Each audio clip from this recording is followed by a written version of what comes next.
A Minor Variation by Not Murphy. Chapter 4. For Want of a Writer, Part 1 of 4. For Want of a Party. And I say, without a qualified, medically trained physician standing by, you had no call making an important decision like that! Bigamia Diane tried not to think of the stallion as a bad pony. He's upset because the situation was unfair to begin with. You know very well that in the eyes of the law, you are only licensed as an apothecary, and not only of non-restricted substances at that! She squinted her eyes and tried really, really hard not to get upset back at the hospital manager. The elderly pale rose pony with faded blue and yellow-pink mane leaned forward, adjusting her reading glasses. Mr. Oates. Dr. Oates. This was a simple case of triage.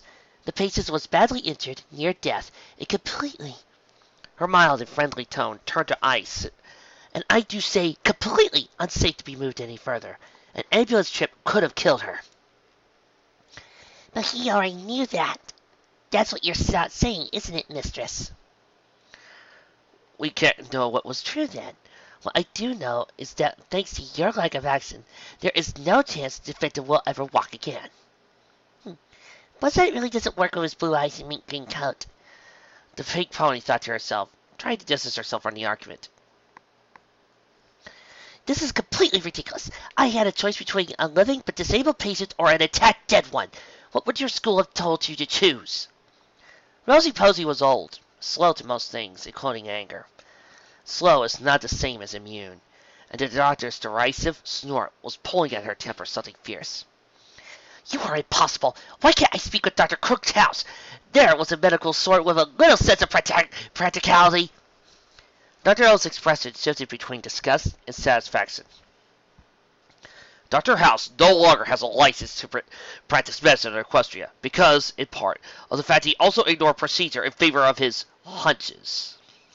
Dr. Oates caught himself, settled his breathing, and tried on a winning smile, which failed because it was indistinguishable from a condescending one. Miss Posey, I'm sure medical insurance will cover the damages that may or may not have occurred. What I'm seeking is your word that a mistake like this will not occur again.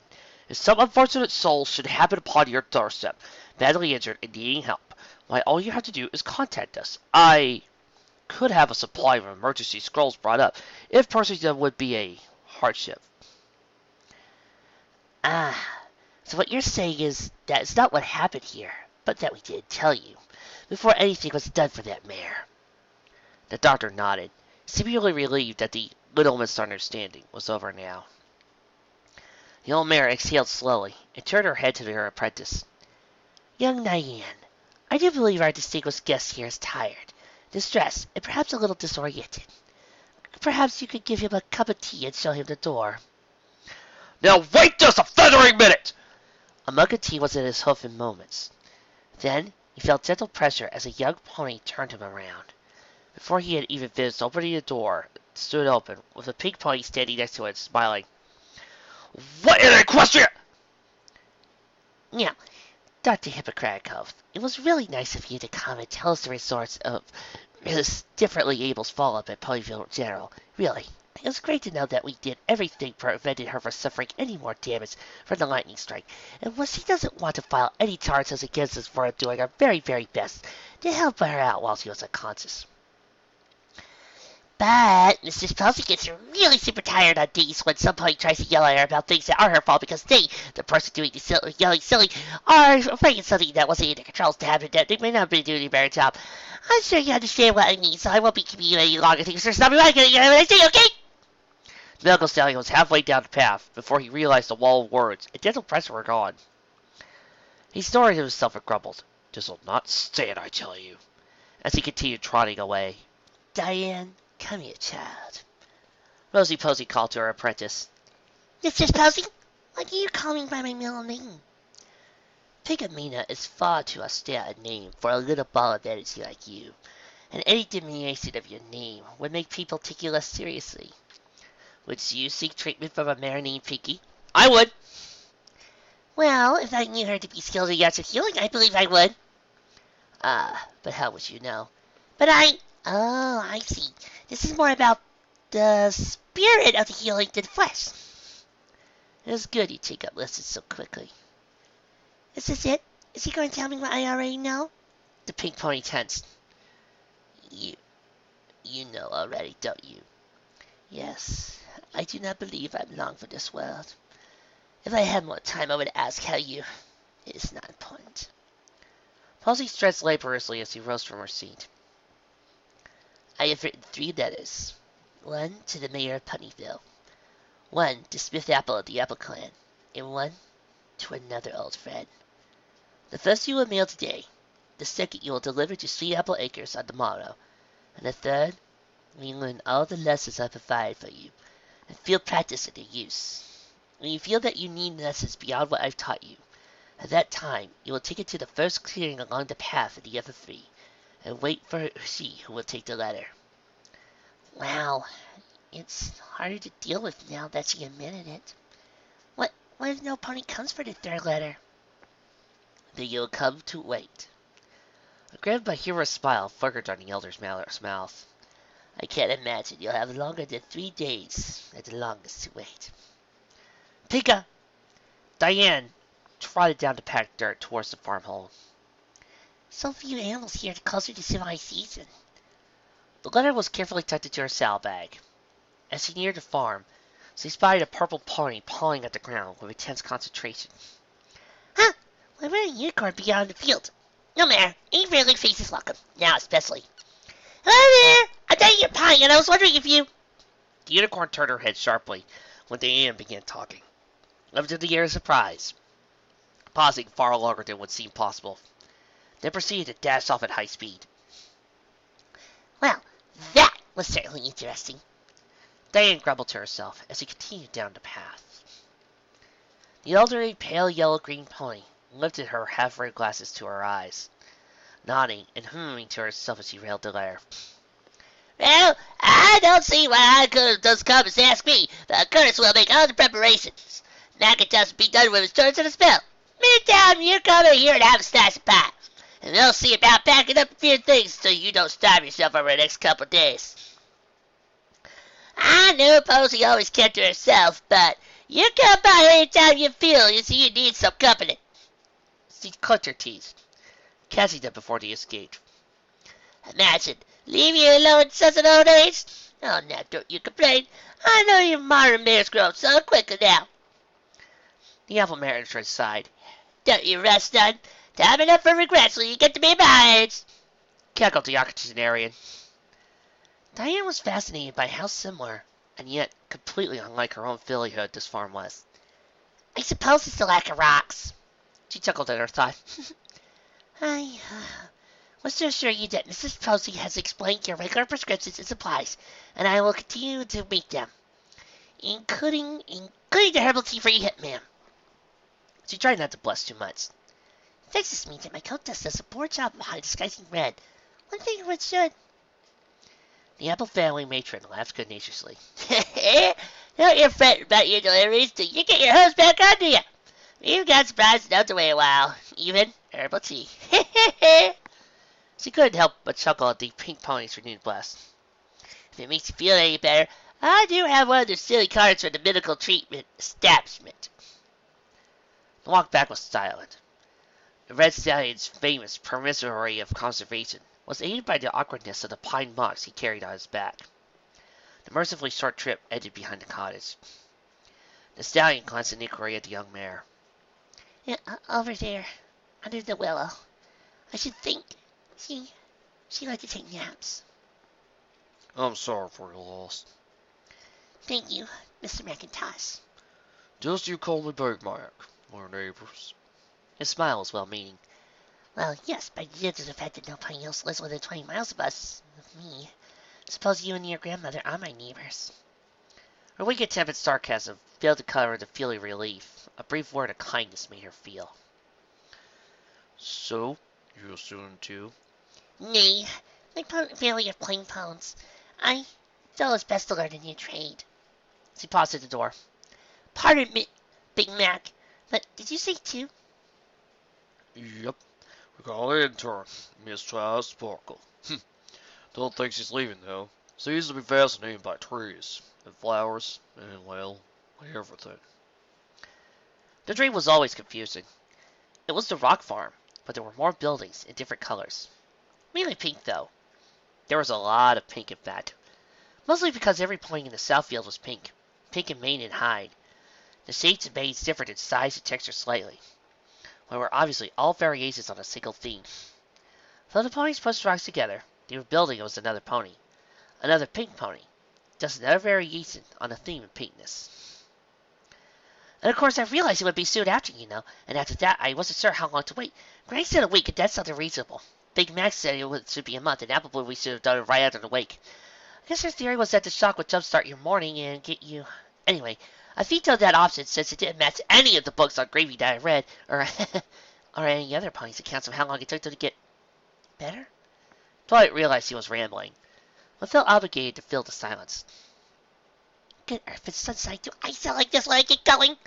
The perplexed pink pony pondered Brassy Purple Pony's pontification. I love alliteration. Anyway, after a few calculations, I ended up going with a period of 3 months, or about a week after you started going about your work, so it's normal. Whichever came first. And that's why there are decorations all over your cards. I'm not sure why Apple Bloom is hanging from the ceiling. But when I first saw you out at the farm, I realized that not only did I not know you, but I didn't even know enough about the ponies in town to know if you were a resident or not. Or I could tell you looked really sad, and I felt bad for you, and I've never thought anyone was a surprise party. But when I first saw you, the first thing I thought, some pony needs a party. Which is odd because my brother calls me a borderline recluse, and the pony mantle is how you guys seem to say he wasn't far off from being right. Although I still kicked him for saying it because he was being a jerk, but anyway, it was odd for me considering my lack of social experience. But I'm sorry to trust my intuition. She pulled in a gasp of hair. Diane smiled amateuristically. Amateur. With circular breathing, you can keep on going even while you inhale. But I realized before I did anything, I needed to know more about you, and I guess at the time I somehow thought that asking other ponies about you would be more scientific than just coming out and asking you in hindsight, which is really impersonal, and I'm sorry for that. But at the same time, I thought I could just come out and say, hey, pony, I don't know, do you think a pony would feel better about whatever it is bothering you so much? But on the other hand, I needed to know exactly what was bothering you, so that might help you out. So the really information I had was the hot sauce you pouring into that cup. I know that's what it is. I like the taste with a little tomato juice. That's random. No, it isn't. Hot peppers contain a substance called capsaicin that's shown to help deal with digestion issues and may be helpful for heart health as well. Also, my sense of taste isn't as strong as some ponies. So I like intense flavors like hot, sour, and sweet. Everything has a source. Sometimes we just don't know if we can find it. Wow, that was really concise. I'm sorry about talking so much, but I really wanted you to feel better. I don't believe that anyone has ever thrown me a surprise party before. I'm glad for the company. I think you're a nice pony, and the apples should never have been anything other than kind to me or Mrs. Posey. Diane paused, rising up into the chair she had been pushing so she could unstick Apple Bloom from the ceiling. What is convinces me is your fear that I would be upset. I'm not joyful that Miss Posey has passed on, but she had a long life with many experiences in it, and I have my work and animals to take care of, my herbs to tend to, and my studies to complete. Why is he crying now? You don't have to hide out. Other ponies they'll accept you. It's okay to be sad. It's okay to feel lonely, but you can't let it be a prison. You're not just any pony who reads books and studies all the time. You can't just put your life on hold and tell yourself you'll look into it after you do whatever. You just can't! Is this about me or... Oh, I think this is... The purple unicorn was hugging her, tears flowing freely now. Twa? Apple Bloom struggled, held above the pink pony as the purple pony held the ladder. Twa! It's not an yell, get me afraid, but can I get down here now, please? Oh, of course. Twilight chuckled, awkwardly as he pulled back for Diane.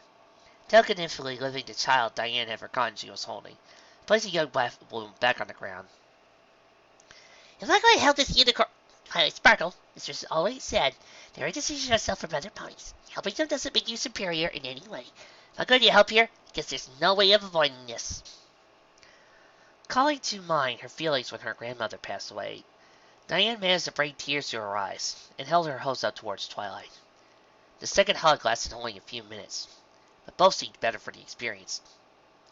You are a curious pony, Twilight Sparkle, but I will try to fix you.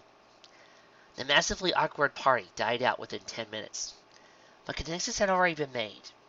Besides, Twilight had calculated 10 minutes was about how long Applebloom's youthful experience would go about without destroying anything. This? A pony did this. Oh, never mind. Of course I'll help.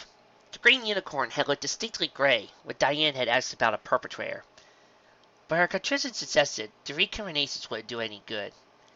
Examining the blue over green Pegasus, she found the wood and read it through a quick surface examination. She seemed to have lost consciousness more than shock to trauma. She wouldn't stop talking about sea ponies. It was crazy. She was crazy. I was already nervous. Then, she got this tense look as she tried to make me part of her conspiracy against the rest of the world.